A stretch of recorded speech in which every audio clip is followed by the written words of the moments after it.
Picture Athens in the 7th century BCE. This was a time when laws weren't written down. They were just shouted by whoever had the biggest lungs and the best sandals.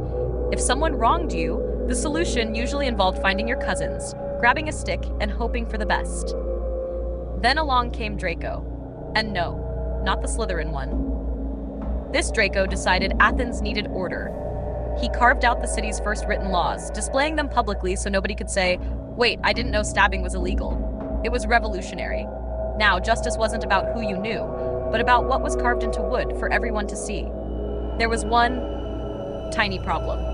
Draco's punishments were so harsh that you'd think he was allergic to second chances. Petty theft? Death. Steal a cabbage? Death.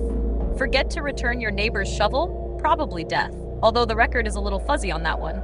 In fact, his penalties were so extreme that the word draconian still means unreasonably severe today. Imagine a judge handing out the death penalty for jaywalking. That's the vibe Draco brought to the table. Still, people respected him. His laws were consistent, clear, and didn't depend on who you were. If you were rich or poor, a cabbage thief or a goat thief, same rules applied. And for a while, it worked. Athens was stable. Years later, Draco visited the island of Aegina. The locals adored him. In the theater, they honored him the way you might throw roses to an actor. Only in this case, the roses were heavy cloaks and robes. One by one, people tossed their garments at his feet. It was a sign of deep respect.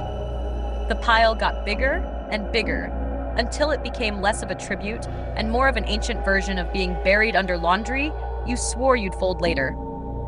Before long, the weight overwhelmed him. Draco was smothered under the layers, his final moments spent somewhere between honored and horribly uncomfortable.